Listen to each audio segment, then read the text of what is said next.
മല്ലുവാട്ടിൻ്റെ പുതിയ വീഡിയോയിലേക്ക് ഏവർക്കും സ്വാഗതം. ക്രൂയിസ് ഷിപ്പിൻ്റെ യാത്ര എന്ന് പറയുന്നത് ആഡംബരവും ഭക്ഷണവും ആഘോഷങ്ങളും കടലിൻ്റെ ഭംഗിയും ഒക്കെയായി ആസ്വദിക്കേണ്ട ഒരു യാത്രയാണ്. അതൊരു മരണക്കെണിയായി മാറിയാലോ?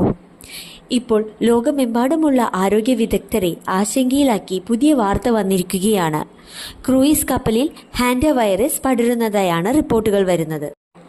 അറ്റ്ലാന്റിക് സമുദ്രത്തിൽ നങ്കൂരമിട്ടിരിക്കുന്ന MV ഹോണ്ടിയസ് എന്ന ആഡംബര കപ്പലിൽ മാരകമായ ഹാൻഡ വൈറസ് പടരുന്നതായാണ് റിപ്പോർട്ടുകൾ.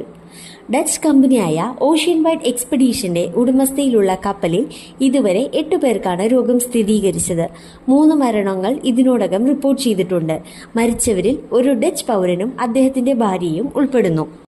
ഏപ്രിൽ 1 അർജന്റീനയിലെ ഉഷ്വേയയിൽ നിന്നാണ് 148 യാത്രക്കാരുമായി കപ്പൽ യാത്ര ആരംഭിച്ചത്. യാത്രക്കിടെ അന്റാർട്ടിക്കയും വിവിധ ദ്വീപുകളും സന്ദർശിച്ചിരുന്നു. ഏപ്രിൽ 6 കപ്പലിൽ വെച്ച് മരിച്ച ഡച്ച് പൗരനാണ് രോഗത്തിന്റെ പ്രഭവ കേന്ദ്രമെന്ന് കരുതപ്പെടുന്നു. കപ്പൽ യാത്രയ്ക്ക് മുൻപ് അർജന്റീനയിൽ വെച്ച് പക്ഷി നിരീക്ഷണത്തിനോ മറ്റോ പോയ സമയത്താണ് ഇദ്ദേഹത്തിന് രോഗബാധയേറ്റതെന്ന് പ്രാഥമിക നിഗമനം.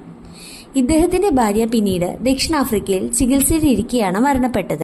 സാധാരണയായി ഹാൻഡ വൈറസ് എലികളുടെ വിസർജനത്തിലൂടെയാണ് മനുഷ്യരിലേക്ക് പകരുന്നത്. എന്നാൽ ഈ കപ്പലിൽ പടരുന്നത് ദക്ഷിണ അമേരിക്കയിൽ കണ്ടുവരുന്ന ആൻഡീസ് എന്ന അപകടകാരിയായ വകഭേദമാണെന്ന് ലോകാരോഗ്യ സംഘടന സംശയിക്കുന്നു. മനുഷ്യരിൽ നിന്ന് മനുഷ്യരിലേക്ക് നേരിട്ട് പകരുന്നത് ഈ വകഭേദത്തിന്റെ പ്രത്യേകതയാണ്.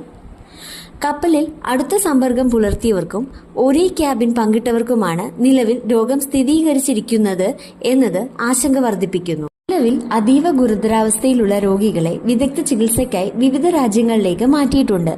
കപ്പലിലെ ഡോക്ടർ ഉൾപ്പെടെ 2 പേരെ പ്രത്യേക വിമാനത്തിൽ നെതർലാൻഡിലെ ലൈഡർ യൂണിവേഴ്സിറ്റി മെഡിക്കൽ സെന്ററിൽ എത്തിച്ചു. മറ്റൊരു രോഗിയെ സ്വിറ്റ്സർലാൻഡിലെ സൂറച്ചിൽ തീവ്രപരിചരണ വിഭാഗത്തിൽ ചികിത്സയിലാണ്. ഇതിനു പുറമെ ദക്ഷിണാഫ്രിക്കയിലെ ജോഹനാസ്ബർഗിലും ഒരാൾ ചികിത്സ തുടരുന്നുണ്ട്. ഇവർക്കായി അതീവ സുരക്ഷാ സംവിധാനമുള്ള ചികിത്സാ സൗകര്യങ്ങളാണ് ഒരുക്കിയിരിക്കുന്നത്. ഹാൻഡ വൈറസ് യഥാർത്ഥത്തിൽ ഒരു പുതിയ രോഗമല്ല.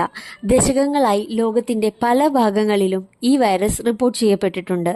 പ്രധാനമായും എലികളിലൂടെയാണ് ഇത് മനുഷ്യരിലേക്ക് പടരുന്നത്. എലികളുടെ മൂത്രത്തിലൂടെയും വിസർജനത്തിലൂടെയും ഇത് മനുഷ്യരിലേക്ക് പടരുന്നു. രോഗബാധിതരായ എലികളുടെ മൂത്രവും വിസർജനവും അടങ്ങിയ മണ്ണിൽ മനുഷ്യർ നേരിട്ട് സമ്പർക്കം പുലർത്തുമ്പോൾ അത് മനുഷ്യരിലേക്ക് പടരുന്നു. ഇത് പ്രധാനമായും മനുഷ്യരെ ബാധിക്കുമ്പോൾ ശ്വാസകോശത്തെയും വൃക്കയുമാണ് ഇത് ബാധിക്കുന്നത്.